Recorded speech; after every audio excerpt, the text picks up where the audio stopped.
میرے بھائیوں، موت کے وقت انسان دو کیفیت میں ہوتا ہے۔ کچھ لوگوں کی روح ایسے نکل رہی ہوتی ہے کہ ان کے رگ رگ میں وہ پھنس رہی ہوتی ہے وَلَوْ تَرَى إِذْ يَتَوَفَّى الَّذِينَ كَفَرُوا الْمَلَائِكَةُ يَضْرِبُونَ وُجُوهَهُمْ وَأَدْبَارَهُمْ۔ کاش تم دیکھ سکتے وہ منظر جب اللہ کے فرشتے نافرمانوں کی روح کو نکال رہے ہوتے ہیں تو ان کے منہ پہ بھی مارتے ہیں، ان کی کمر پر بھی مارتے ہیں۔ اور اخرجوا انفسکم اليوم، نکالو آج اپنی روحوں اور جانوں، اب تم بچ نہیں سکتے ہو۔ وہ پیچھے ہٹنا چاہتے ہیں، رب ارجعون، مجھے واپس کر دے تھوڑی دیر کے لیے، لعلی اعمل صالحا، اب میں پورا ٹھیک مسلمان بن کے چلوں گا۔ تو اس کے جواب میں ہوتا ہے، اور حدیث پاک میں آتا ہے کہ ملک الموت اترتا ہے، اس کے ساتھ 4 فرشتے ہوتے ہیں۔ وہ 4 فرشتے آتے اس کی پٹائی شروع کر دیتے ہیں۔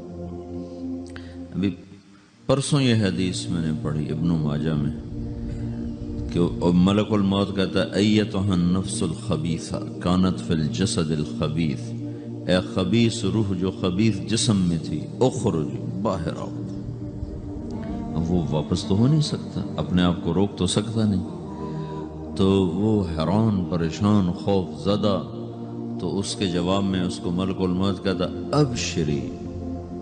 ابشری بحمیم وغساق وآخر من شکلہ ازواج، تیار ہو جا خوفناک عذاب کے لیے اور کھولتے پانیوں کے لیے، کانٹے دار جھاڑیوں کے لیے اور بے شمار عذاب کی شکلوں کے لیے۔ تو اس کی روح کو جب کھینچتے ہیں تو رگ رگ سے وہ کٹ کے نکلتی ہے، تو سارا وجود زیر و زبر ہوتا ہے، سکرات کا درد ساری دنیا کے دردوں پر حاوی ہے۔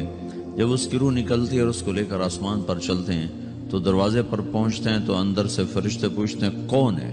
کہتے ہیں فلاں کا بیٹا ہے۔ کا نفس خبیثہ فی الجسد الخبیث، یہ تو وہی بدماش ہے جو بدماش جسم میں تھا، یہ وہ بدبخت روح ہے جو بدبخت جسم میں تھی، اس کے لیے آسمان کے دروازے نہیں کھول سکتے، اسے واپس کر دیا جائے۔ تو آسمان کے دروازے لا تفتح لهم ابواب السماء ولا يدخلون الجنة حتى يلج الجمل في سم الخياط، کہ ان کے لیے آسمان کے دروازے نہیں کھلیں گے اور ان کے لیے جنت کے دروازے نہیں کھلیں گے، پھر یہ وہاں سے نیچے گرائے جاتے ہیں جو اللہ کا قید خانہ ہے سجین۔ وما ادراک ما سجین کتاب مرقوم، وہ تمہیں خبر نہیں کہ وہ کیا خوفناک قید خانہ ہے جو اللہ تعالیٰ نے بنایا ہے، اسے وہاں دھکیل دیا جاتا ہے۔ پھر قیامت تک اس کے لیے انتظار کی گھڑیاں ہیں اور عذاب کی شدت ہے۔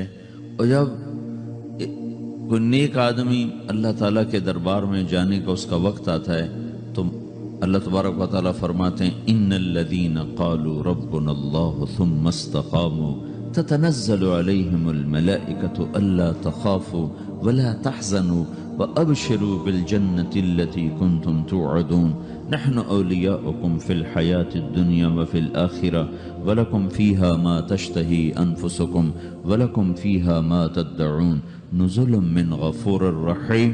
جب کوئی نیک مرد عورت کے جانے کا وقت آتا ہے تو اس کے لیے بھی فرشتے آتے ہیں اور آ کر اس کو خوشخبری دیتے ہیں اور آ کر اس کو تسلی دیتے ہیں کہ آپ غم نہ کریں، پیچھے والے بھی آپ کو مل جائیں گے، آپ خوف نہ کریں، آگے ساری منزلیں آپ کے لیے آسان ہیں، آپ کے لیے جنت بھی تیار ہے، رب بھی مہربان ہے۔ اور حدیث پاک میں آتا ہے کہ ملک الموت اور 4 فرشتے آتے ہیں، وہ 4 فرشتے اس کو سہلاتے ہیں، دباتے ہیں کہ موت کا درد اسے محسوس نہ ہو۔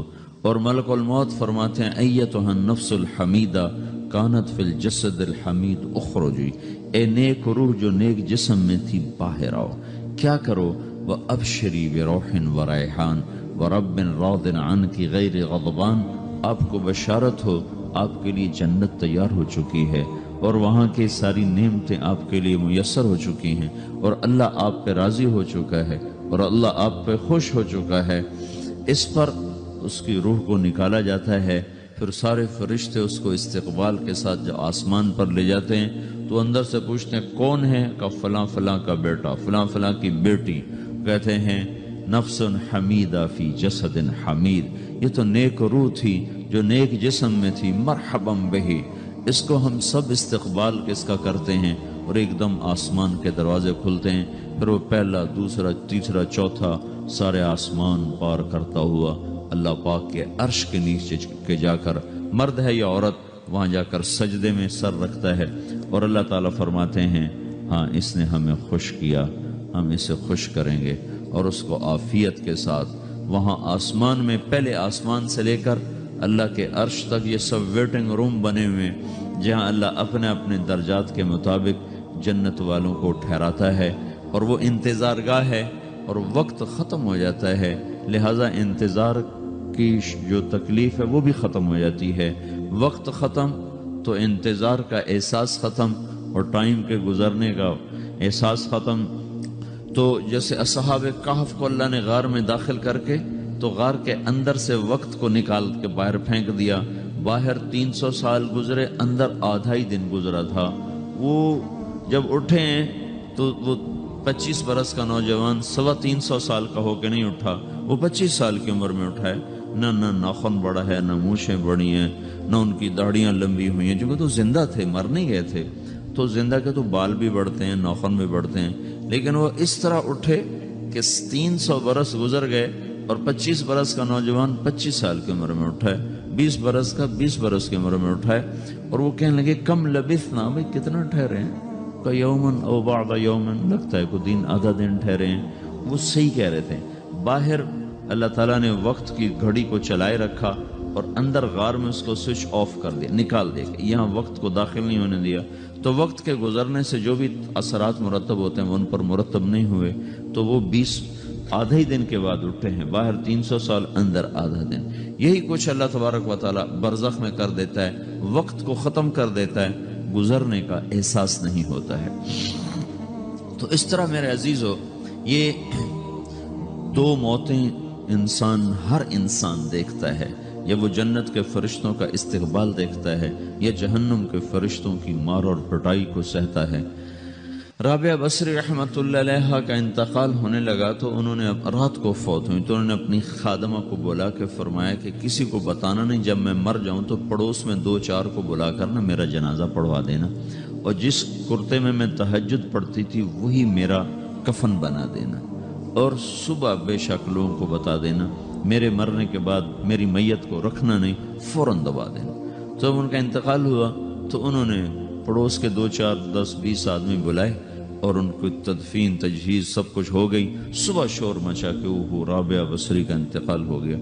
تو اگلے دن وہ خواب میں اس خادمہ کو ملی اور کہا بیٹی تیری بڑی مہربانی، تو نے میری وصیت کے مطابق عمل کیا۔ اس نے دیکھا کہ انہوں نے ایک خوبصورت سبز لباس پہنا ہوا ہے، تو وہ فرمانے لگی، انہوں نے سوال کیا کہ آپ کے ساتھ قبر میں کیا ہوا؟ تو وہ کہنے لگی کہ میرے پاس منکر نکیر آئے تھے اور مجھ سے کہنے لگے من رب کی، تیرا رب کون ہے؟ تو میں نے کہا سبحان اللہ، 40 برس جس کو میں نہ بھلا سکی اس کو 4 ہاتھ زمین میں آ کے میں بھول جاؤں گی۔ ان کا 42 برس کی عمر میں انتقال ہوا تھا۔ تو وہ کہنے لگے سبحان اللہ، جس کو میں 40 برس نہ بھلا سکی میں اسے 4 ہاتھ زمین کے اندر آ کے بھول جاؤں گی۔ تو منکر نکیر کہنے لگے اس کا کیا حساب لینا؟ پھر انہوں نے پوچھا کہ وہ آپ کا وہ کرتا کہاں گیا تہجد والا جس میں آپ کو کفن دیا تھا؟ کہا وہ اللہ نے مجھ سے لے لیا ہے اور میرے اعمال کے خزانے میں رکھ دیا ہے، قیامت کا دن میرا وہ کرتا بھی میرے ترازو میں تولا جائے گا، اور مجھے یہ لباس پہنایا ہے جو جنت کا لباس ہے۔ یہ بھی ایک موت ہے، اس طرح بھی لوگ مرتے ہیں۔ اور دوسری بھی ایک موت ہے، ہمارے علاقے کی بتا رہا ہوں، اپنے علاقے کی۔ ایک ذمہ دار مر گیا، اس کی قبر کھودی، ساری بچھوؤں سے بھری ہوئی، ایسے جیسے چیونٹیاں پھر رہی ہوتی، تو انہیں وہ بند کر کے دوسری کھودی، ساری بچھوؤں سے بھری ہوئی، پھر وہ بند کر کے تیسری کھودی، ساری بچھوؤں سے بھری ہوئی۔ قبرستان میں اتنے بچھو کہاں سے آ گئے؟ یہ زمین کے بچھو نہیں ہے، یہ آخرت کی بلائیں ہیں جس کے ساتھ اب اسے قیامت تک رہنا ہے اور گزارا کرنا ہے۔ تو یہ 2 طرح کی موتیں روزانہ لوگ مرتے ہیں، روزانہ لوگ مرتے ہیں۔ جب نماز کا وقت ہوتا ہے ملک الموت ساری دنیا کا چکر لگاتا ہے، اور دیکھتا ہے کون پڑھ رہا ہے کون نہیں پڑھ رہا، کون پڑھ رہا ہے کون نہیں پڑھ رہا۔ جو نماز کی پابندی کرتا ہے اس کی موت آسانی سے ہوتی، جو نماز میں غفلت کرتا ہے اس کے ساتھ موت کے وقت شدت اور سختی اختیار کی جاتی۔ تو بھائیو، یہ ایک جسم ہے، ایک روح ہے۔